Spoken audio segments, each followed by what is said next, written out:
Welcome to Leading with Curiosity. Command and control leadership is dead.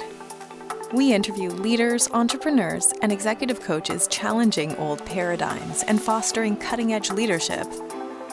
Here's your host, certified executive coach, Nate Leslie. Hey listeners, welcome to Leading with Curiosity. My conversation today runs down the West Coast from Vancouver to Silicon Valley to San Diego. Jen Benninger and Carson Cooper from Genius Unlocked Coaching Institute. This was a fascinating conversation that we were all pretty vulnerable, and I shared some things in my personal life that are happening right now to help deepen my understanding of neuroscience, of neuro-linguistic programming, of the impact of PTSD, trauma, and addictions have on the brain. Very insightful pair. One of the first times I've had two simultaneous guests, and they just played off of each other in a really powerful way. If you stick around to the end of the episode, they have a pretty amazing gift that I am going to be signing up for immediately when I am done recording this episode. It's Jen Benninger, Carson Cooper from Genius Unlocked Coaching Institute. Enjoy. Jen and Carson from Genius Unlocked Coaching Institute. This is the first time we've done an episode with multiple guests. I'm really excited about the conversation I'm going to have with the two of you. Welcome to Leading with Curiosity. Thank you, Nathan. We're excited to be here. Yeah, this is going to be great. We are going to focus this conversation around your holistic approach, multimodality around coaching. You both bring unique elements to your coaching practice and the work that you do with other coaches and with individual clients. Jen, why don't you just tell us a little bit about where we're headed today and Genius Unlocked?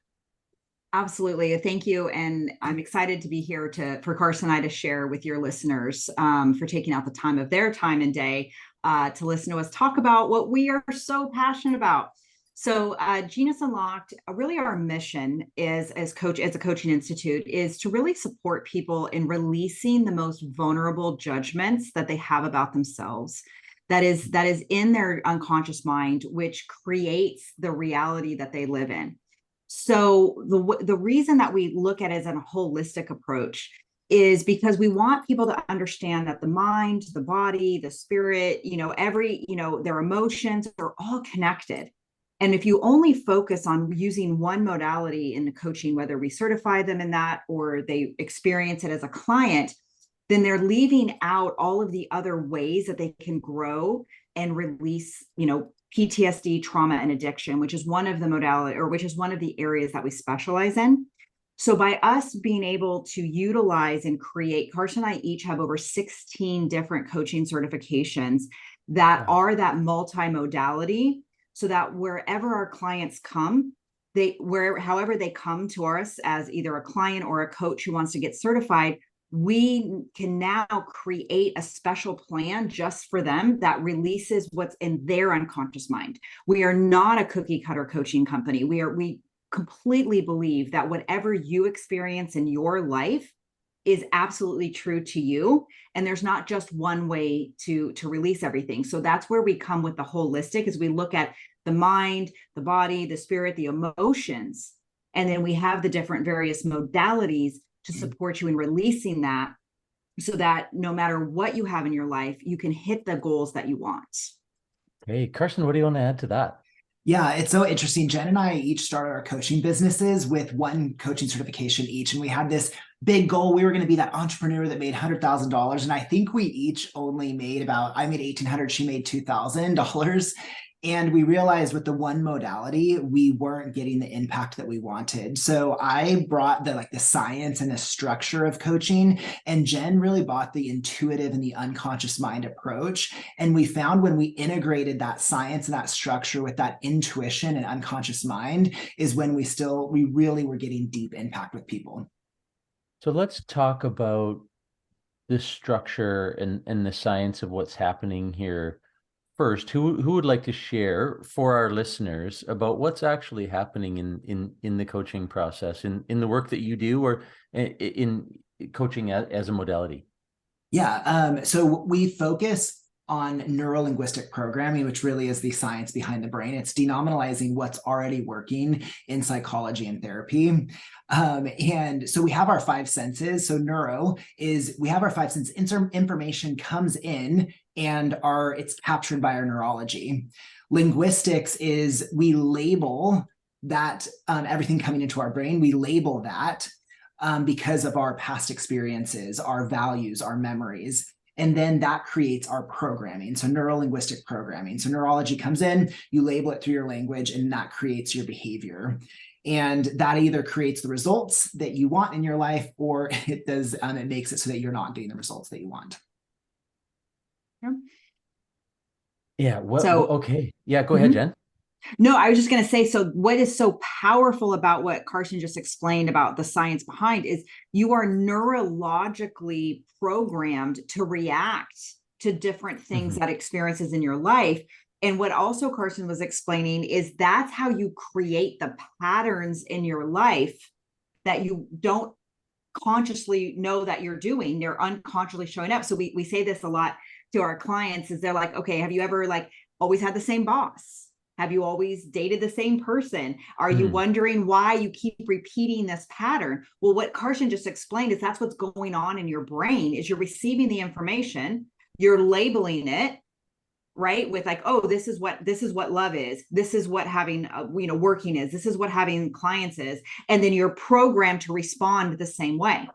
And then people wonder, they're like, oh, well, I want to break this pattern. Well, how do I break this pattern? Well, in order to do that, you have to go inside and break up the language and redefine what you're labeling these experiences so that you can do new activities, new behaviors, and get different results. And that's what we love about what we do is Carson and I are both absolutely obsessed with how the brain works. And it's so funny.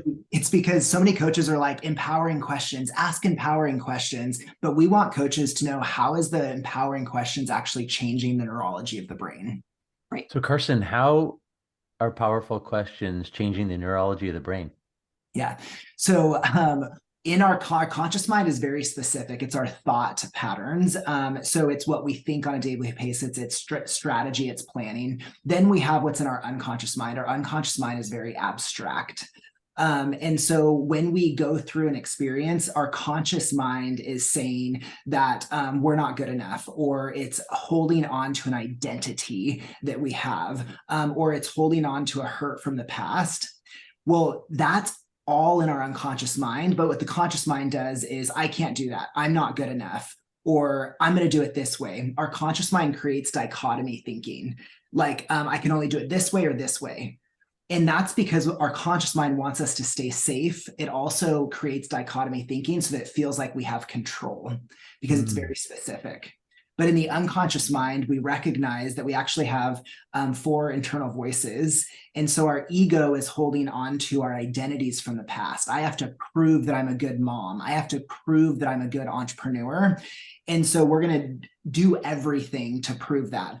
Our inner critic is actually telling us we're not good enough. We can't do this. We're not smart enough in order to stay safe. And our inner child is actually holding on to the hurts from the past, our 0 to 7 imprint age. And so what we have to do is understand the unconscious mind has prime directives, and we actually repress memories in order to function. Yet in a safe coaching space, you can actually understand how each person stores and organizes information uniquely using neuro-linguistic programming. Then we can actually create a safe space to present these unconscious thoughts.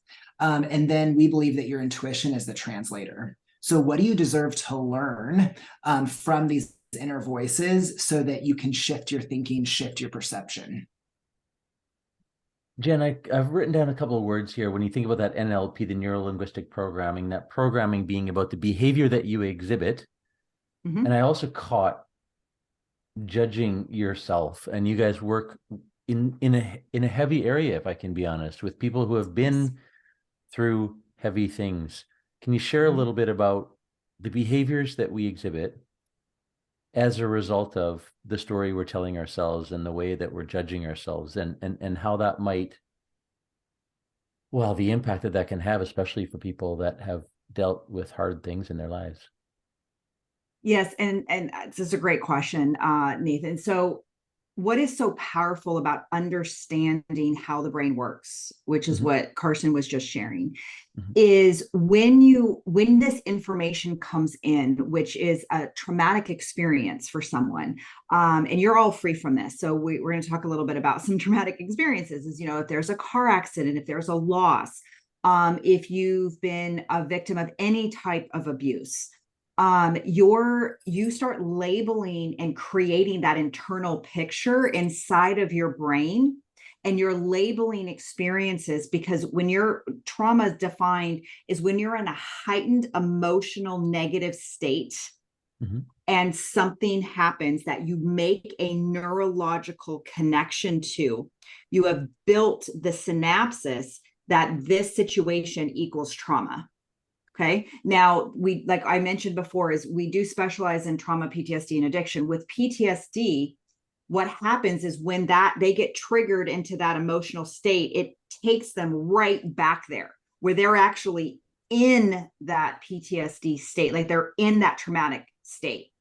Versus if someone's in trauma, it's that it triggers the negative thoughts and emotions that they had in that state. It just doesn't take them back. And then an addiction, which we were talking about a moment ago, is the coping mechanism that someone uses when they are in either that PTSD to try to avoid it, or they're in that trauma to try to avoid it. So what's happening is when you're labeling these experiences and you're understanding what's going on in the brain neurologically, which is you're in that heightened negative emotional state, and then that event, the stimulus happens, which is, the car accident, the, being overseas, the abuse. Whether it's a one-time event, it can happen with a one-time event. It can also happen with reoccurring event. My personal trauma was I was in a very abusive, emotionally and mentally abusive relationship with my ex-husband, who was also an alcoholic. So I really thought that with the work that I do, I was going to be able to fix. I remember walking into my first NLP class. Carson can attest to this. I remember walking in my first NLP class, and the first thought I had was, I can fix my marriage. I can save my marriage. And instead, what happened is I saved myself, because I was able to untangle all of that and was able to leave that emotional abusive relationship, and on a positive note. Like it ended up working out at the end of the day, which is, I remember our mediator was like, I've never seen anybody transform like this. That was such a high conflict, dealing with the traumatic experience with an alcoholic. I've never seen a resolution like this. And it's all because I understood what was going on in my brain and his brain. And I was able to untangle all of that, which gave me a different representation. So my behavior changed. So that, to answer to bring it back to that question of what is the behavior I was exhibiting? Well, I was trying to save me and him. I was trying to make him feel guilty for drinking. I was trying to, I was actually, my kids at the time, they called me mean mommy, because I had I had no patience anymore. I was just in such fight, flight, survival mode. So my behaviors were not okay. I wasn't making money or keeping money. I wasn't being the mom that I knew I wanted to be. They called me scary mommy because I had such a short fuse. I was arguing with my husband. I was wondering who's going to show up through the door at the end, my ex-husband, at the end of the day. So those behaviors, none of them were serving me. Neither were the results, which was fighting, not a relationship. And then when I, through the power of this work and understanding that was traumatic for me to live in that space after 25 years of a marriage, for me to change the picture, to get the learnings, my behavior switched. I'd love to point out like some specific things that Jen did, because this is so powerful, because her conscious mind was saying the drinking was bad, that he wasn't strong enough in order to pick alcohol over her. She was saying that, if he's picking alcohol over me, I don't matter. So that's what her conscious mind was saying. Right. And then her unconscious mind was actually, it was a projection. And so in the, we talk about perception as projection. And in the coaching world, it's like direct projections and people are like, oh, you need to take responsibility for his drinking. No, what we did is she actually took responsibility for the negative thoughts and emotions she had about the drinking. And so in her unconscious mind, she actually felt like she was weak because her conscious mind was saying, oh, he's not strong enough to pick drinking over me. Well, we went down and through neuro-linguistic programming, we released weakness. Then, he's picking drinking over me. I don't matter. We went into our unconscious mind and released don't matter. And then through releasing what was in the unconscious mind, 3 different things happen when you actually shift what's in the unconscious mind. So the 3 things that happen when you shift what's going on in the unconscious mind is, number 1, the person will take themselves out of the equation. Okay. So they'll leave. Okay. So it's not you leaving them, it's they leave. The second thing that could happen, and one of these 3 things does happen when you clean all this up. So the second thing that could happen is what we lovingly like to call the invasion of the body snatchers, because you'll show up to this person again and you'll be like, who is this person? Like, they've completely changed. And it's because you've changed what your perception and what you're projecting on them and what your negative thoughts and emotions are around that. You're seeing them in a different way, a whole new way. Okay. And you are actually thinking that they're a different person. We had a client of ours that had a very tumultuous relationship with her mother her whole life. It was a very, very bad relationship with her mom. And she came to us in her late 50s. She does the process, the releasing process that we talked about. And she just went to on a trip with us for our clients that we had in December. And she came over, she goes, Jen, I need to pull you aside. She goes, I went and saw my mom and she said the nicest things to me. And I'm in my 50s and she has never talked to me like that before. I don't even understand what happened. And she was in tears. She's like, I've lived 50 plus years of my life with my mom being this way. We cleaned up all the projections that she had on her mom. And now her mom is treating her like she wanted to be treated when she was a kid. So that's what we mean by invasion of the body snatchers. We're like, where did the old version of that person go and who's here now? Wow. And then the third thing that will happen is they won't change. You do, which means they still exhibit the same. And that's what happened with my divorce. With my relationship. So we've been together for 25 years. Actually, we've been together for 28 years, but married for 25 years. And I went through all of this process and I started realizing, and I remember Carson will remember the conversations, is I would say, oh my gosh, my husband, Peter is his name. And he would say this and I'm just like, rah. And then I started doing this releasing work and he would say the same thing. And I'm like, okay, cool. What's next? Like, I was like, it didn't even bother me anymore.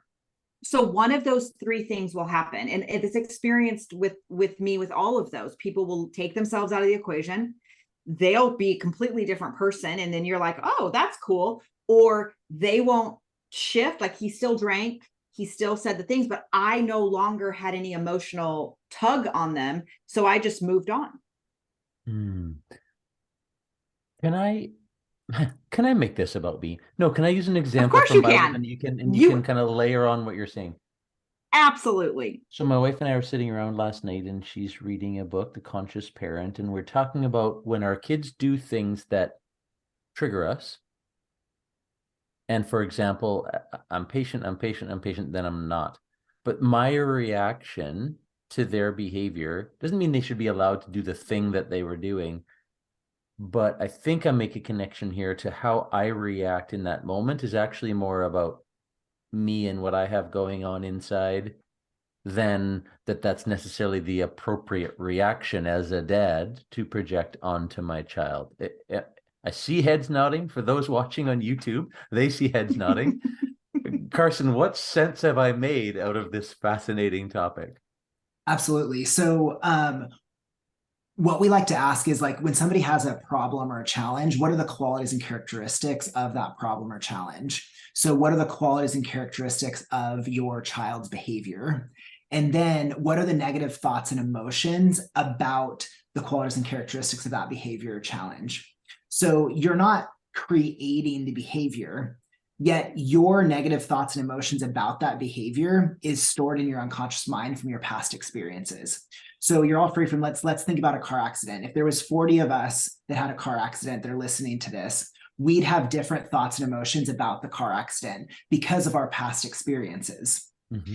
And so let's bring this back to your kid, is there's the negative thoughts and emotions are actually stored in your unconscious mind, and that's what you're projecting on your behavior. You go in and you clean up the stored negative thoughts and emotions, then you will actually change the behavior. The child will change the behavior. You'll see the behavior differently, or you'll be able to be more creative about the way you handle it.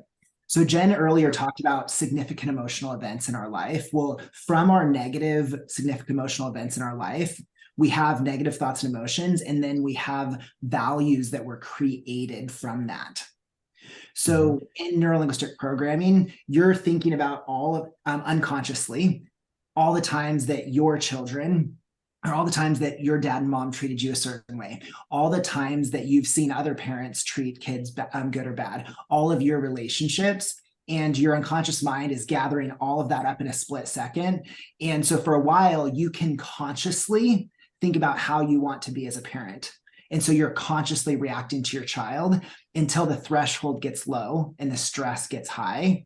Then your only response is to react from the unconscious automatics that have been programmed in you since childhood. So what neuro-linguistic programming goes in is you go back and you learn from your parents and all those experiences that built up to why you react that way.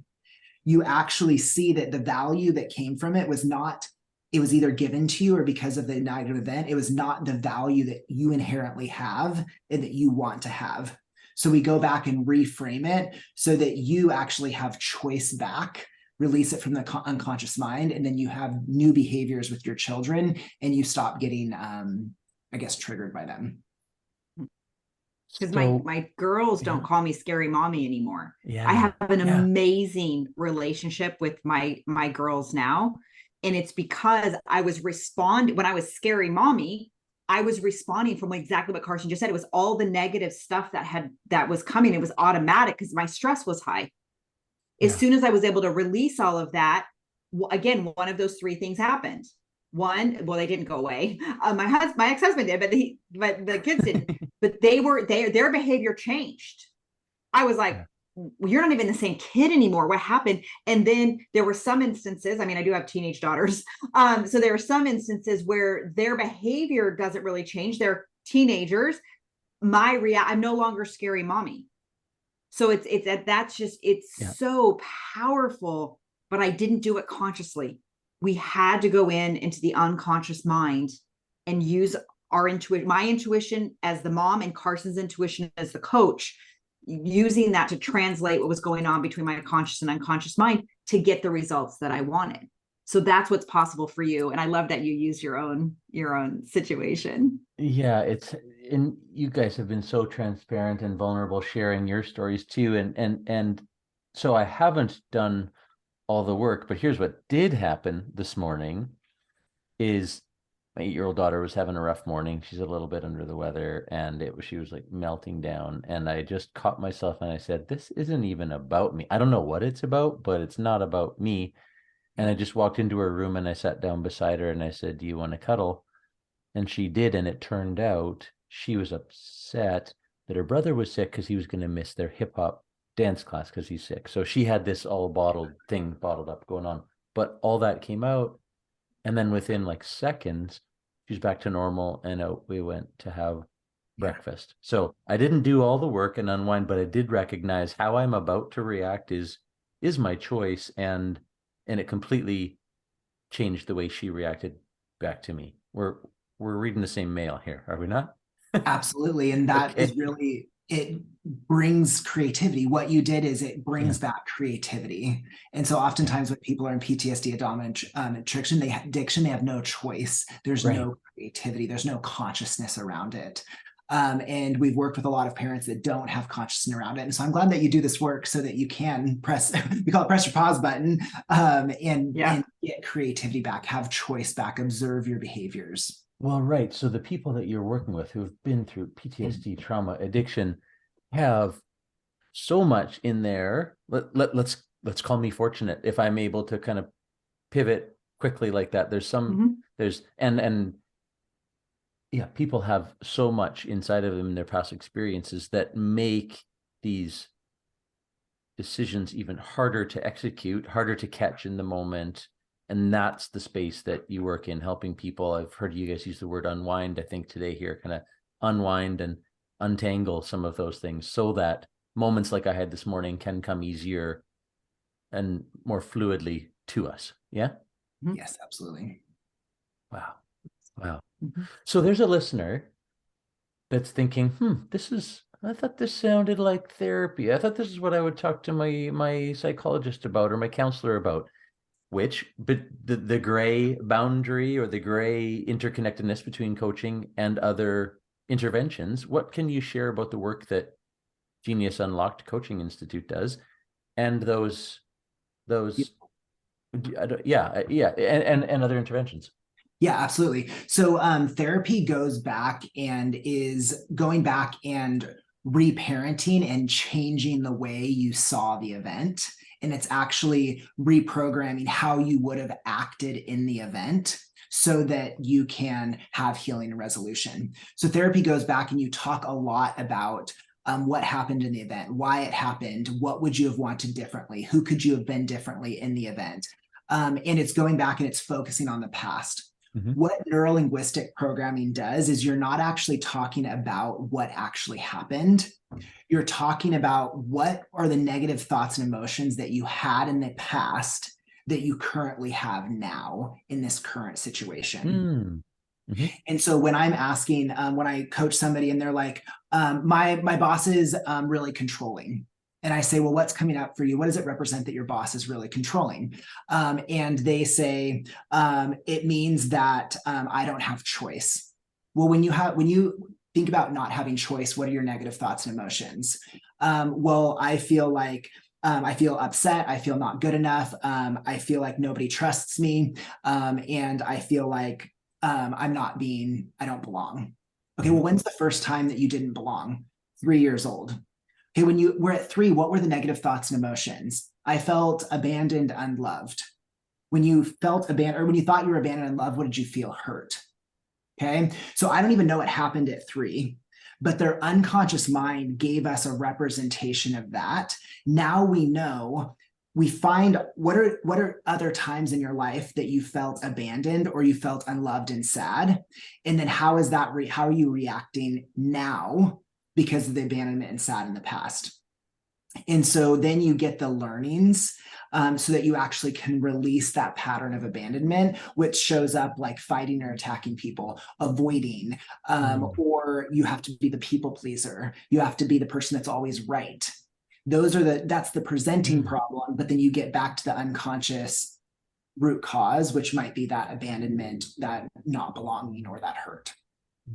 Okay. Jen, we talked in the pre-interview about intuition. Yes.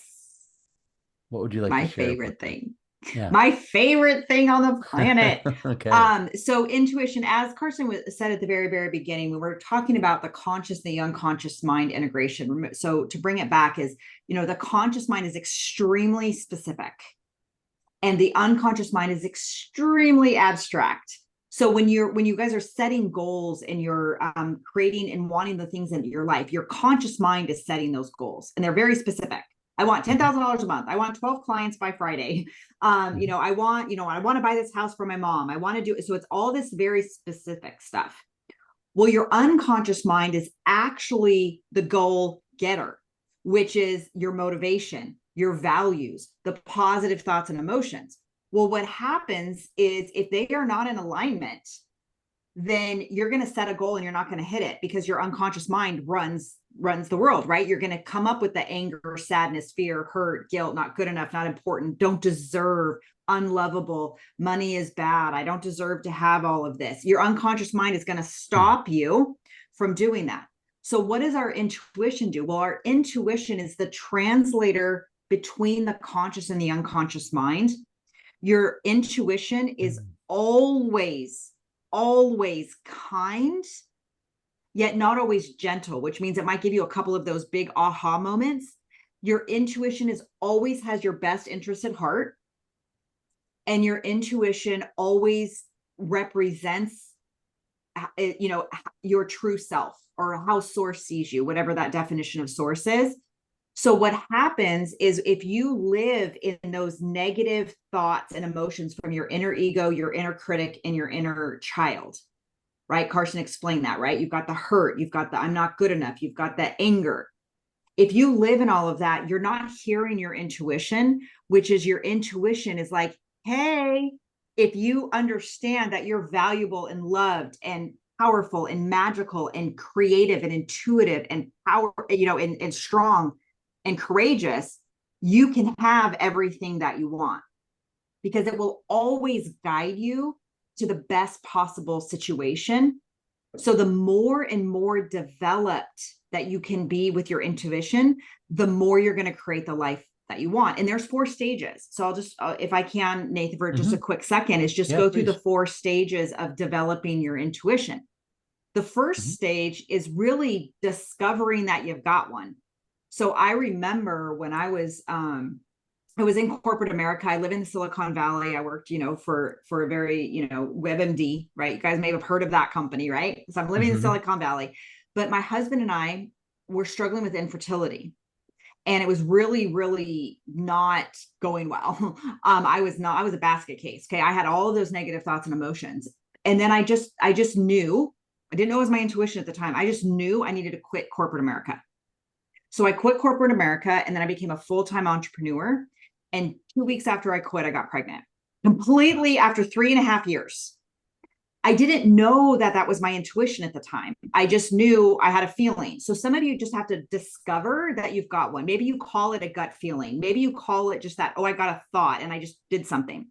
So once you discover it, the very next thing you want to do, this next stage, is understand how your intuition communicates with you, so that you can differentiate it between your inner critic, your inner child, and your inner ego, because they like to be loud.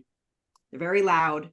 They're not very nice. So that's one of the first clues, right? Is that if they're like, you can't do that, that's not your intuition.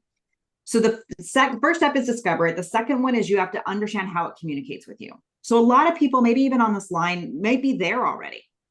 The third step is what tricks people a lot, trips them up, Nathan, is they need to learn to trust it. And that's hard for people that live in that negative thought and emotion. And they're like, well, I don't even trust myself. So if they don't trust themselves, they don't trust others. They're listening to their other voices for so long. So we really want to support people in learning to trust their intuition, differentiate, know that this is your intuition that's communicating with you, whether it's a knowing, a visual, an auditory, or a feeling. We want you to trust it. And then the fourth stage, which is where we want all of our clients to go, we want everyone in the world to be able to do this, is to then take the inspired action from their intuition. And here's the biggest thing is, all of us on the line, no matter what you do, whether you have a job, whether you're an entrepreneur, whether you're a parent, you're on the planet having a human experience. You do things. You do things.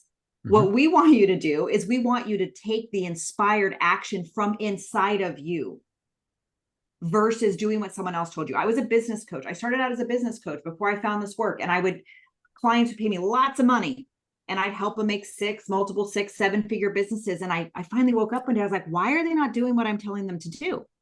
If they would just do what I told them to do, they'd make all the money in the world. Oh, wait. It's because of what's going on inside. They're not taking the action from their intuition. I'm telling them to do something, and then all their negative thoughts and emotions show up. They're scared, they're fearful, they don't think they're good enough. Okay, wait, so you're telling them to do something that, so even coaching, where advice comes in, people carry other people's advice like a weight. Yeah, no. We want you to know it's coming in from inside of you. And the only way to really tap into that and take that inspired action is through your intuition. I mean, there's coaches out there, that are just like action, just like get into action and it'll all work out. No, because if you're doing the action that doesn't come from inside of you, you're just creating stronger neurological connections to things that don't work. Why not discovery of an intuition, learn how it communicates, trust it, and then take the inspired action from within inside of you so that you can create the life that you want. So that's the power of intuition and how we apply it to working with our clients. So my last 24 hours has been a summary of what you are sharing with me today. You would have been really useful a couple of months ago, but I'm glad we're doing it today because can I make these four steps about me again? Yes, please. As an example. Hopefully Yeah. when I share my experience, the listeners can make a connection. Absolutely. And your examples have been great. So I've been losing sleep the last couple of months over an opportunity that I accepted that turned out to be way more than I was capable of delivering right now. But I kept telling myself, it's good, it's good, it's good. I finally realized, like, I have a voice inside my head and it shows up at 3 a.m. saying, it's not the right time, it's not the right fit. So it was making me act in some pretty strange ways. If I look at understanding how it communicates, I was less present with my family. I kept thinking I'm going to fail at this. I decided at 7:15 this morning. At 11 p.m. last night, I thought I'm doing it. No, I'm still in. At 7:15 in the morning, I decided to trust my intuition and politely remove myself from the opportunity. I left well, which is extremely important to me. It's a wonderful opportunity for someone else or for me at a different time. And since 7:15 this morning, I haven't felt this present and this grateful and balanced in months. Did I just run through my 4 stages of intuition, Jen? Yes, you did. Yes, you did. And that's what we want people to start operating. And it's okay, because this is the one thing I want you all of the listeners and you as well, is when you understand that, oh, I was listening to one of my other 3 voices, right? The inner ego, the inner critic, or the inner child. There's absolutely no blame or shame that you should have about anything, because what did you learn about yourself, Nathan, when you decided to take the step to not take that opportunity? What did you learn about yourself? Like, no, really, what did you learn about yourself? Who trusted that voice that I was telling myself wasn't there the whole time was the one. If there's 4, it is the one that I needed simply to be listening to. And I learned I am made a commitment to my family. I will not do this again. And I might, but I don't mean to. Carson, well, and that's Carson. Let's get like Carson. What are you've had a chance to witness Jen and I kind of throwing this back and forth. What's coming up for you? Yeah. It's really about so when you listen to your ego is like, oh, I can do this. I can make big money. Sure. And then so that's actually you still have values around money, yet it's not the value that you want. So what I heard is you actually have conflicting value, that you had conflicting values 100%. Because you're speaking from your ego. When you allow the learnings from your intuition, you're like, oh, you actually understand what's important to you. You're aligned, and then you feel so much better. That is what I want people to, is to be aligned. They believe in themselves. They trust themselves. Like you say, they feel emotionally connected to it, and they're willing to take the inspired action steps. And that's what I heard from you. And so one of the reasons I took this was because it was really going to put me out of my comfort zone. And then today I open my research for this conversation, and the suggested topic is why you should never go outside your comfort zone to reach your goals. And like, where were you guys 2 months ago? So what happened to me there around comfort zone then? Yeah. So we believe that you should stay in your comfort zone. And because if you're going outside of your comfort zone, it means that you are forcing yourself to do something. Just think about that. Go outside your comfort zone means that you're not enough. So we're telling people, go outside the comfort zone, and your unconscious mind is saying, oh, I'm not enough. We believe that you can go inside, your values, what's important to you, your heart is inside and it knows what's best. And so through negative thoughts and emotions or negative experiences, we wall up our heart. We put chains around it, we put walls around it. And when you actually get the learnings and the lessons from all of those negative thoughts, emotions, or experiences that caused that block, what you did was you got into your heart and you said, wow, my family is most important to me. I want to put my family first. I value family. You stayed in your comfort zone. And then you actually expand your comfort zone. And from now on, you're going to be able to see opportunities and notice opportunities where you can go out and make money, be a coach, but then also that serves your family. So yeah, so this is what happens. So my core values being, my personal health. If I can take care of myself, then I can take care of my family. So my family's there. Lifelong learning and autonomy. And lifelong learning is the only one that was being lived here because it was way outside of my comfort zone, and others. I mean, but it was conflicting against the other three. My own personal health, getting in the way of my family. I wasn't present, and it was really at odds with my autonomy. So that decision, why core values matter, the decision was actually when I chose to listen to my intuition. My core values actually made the decision for me. I was only fueling one of them, and that's not enough. Yeah. And it sounded like that core value is being led by your ego in that moment, not good or bad.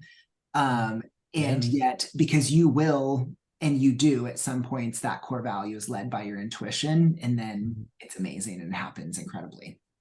That's what we want people to start understanding is when is that core value being led from your intuition, trust it and take that inspired action versus when is that core value being led by the other three voices that is causing that conflict. And then you're making those decisions from your inner ego, inner critic, or inner child. So that's the discernment. That's what we want people to understand. It's when you understand truly how your intuition communicates with you.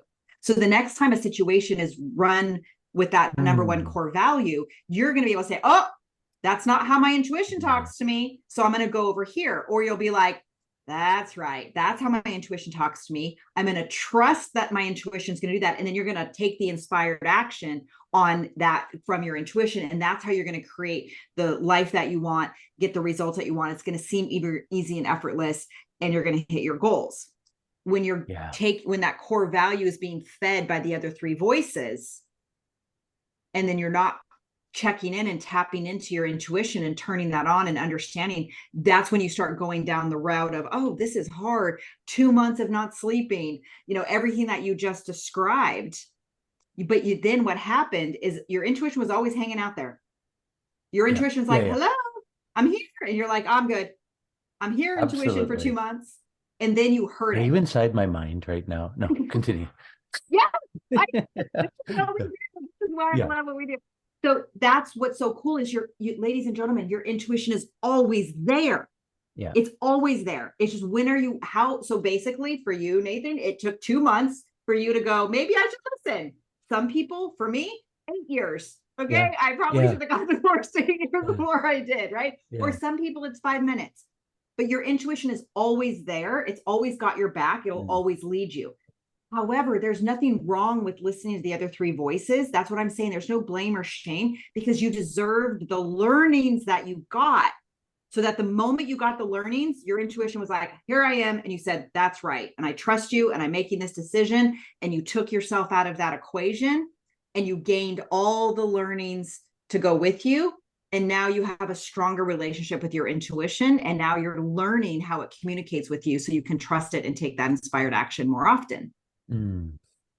Carson, we have two options, and I know which one I probably need to. I'm going to go with my intuition on this one. One is you guys can keep helping me for a few more hours, or two, we can kind of stick to the fact that I try to, wrap these up inside of 30 to 40 minutes. So we're going to go with option two. We'll go with our intuition, not our ego. That's right. And so final thoughts on this conversation, Carson? Yeah. So your negative thoughts and emotions from your past are the keys to your breakthrough. And the positive thoughts and emotions and the learnings from those events are the path to your genius. And we believe that every single person has a genius inside of them. And when they do the work to release the negative thoughts and emotions through a breakthrough, and then they pick up those positive thoughts, emotions, and learnings, they can be their genius, and then they can serve the world, serve their family in such a more powerful way. Thank you. Jen, Yes. I know we want to share with our listeners where they can find you, and you have something for them. Yes. So we are Genius Unlocked Coaching Institute, and geniusunlocked.coach is our website. You can also find us on any of the socials. Just type in Genius Unlocked. And then we're also for meditations and we're also on Insight Timer. So we love for those of you that want to connect more with your intuition. So we also, Carson and I in Genius Unlocked, have a free gift that we'd like to give everyone that's listening here. And there will be a link in the show notes. And what it is a 23-day, or 23, it doesn't have to be one a day, but just say 23. It's a journey, and there are meditations that take you from the beginning of discovering your intuition all the way through to learning to be able to take the inspired action. And you don't have to listen to one every day. We want you to listen to them in order. And it's a free gift. It's a meditation series. It's called Unlocking Your Intuition. And all you have to do is click on the link in the show notes, and it'll take you right to the meditation to register. You can either get a text reminder or you can get an email reminder. We'll let you guys choose the best way to receive it. The benefit of doing this, why would you want to listen to these 23 meditations? You'd want to listen to the meditations because every time you listen to one of the meditations, you're becoming more aware and conscious of how you can create the life that you want. Each meditation is designed to support you in going through those 4 phases, and they're all infused with NLP, timeline therapy, energy, all of the information, so that at the end of the 23 days, you're waking up going, oh my gosh, I've created a new way to communicate with my intuition to start creating the life that I want. So we want to give that free gift away to everyone here who stuck with us and learned more about intuition and how your mind works. I'd be a fool after what I shared with you if I didn't take it myself. So I can't wait to sign up. Thank you both. Awesome. Thank you both for sharing your stories. Help me feel comfortable sharing mine, and in turn, hopefully we can help our listeners. So listeners, the link to the free meditation series will be in the show notes wherever you find your podcasts. And if you can't find it there at nateleslie.com/podcast, you'll find it there. Jen and Carson, thank you so much for your time.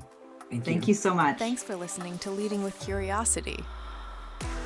Please share, follow, and rate the show so that other leaders can make positive change in the world. Connect with Nate at nateleslie.ca. And remember, the brain behaves very differently when encouraged to think rather than told to listen.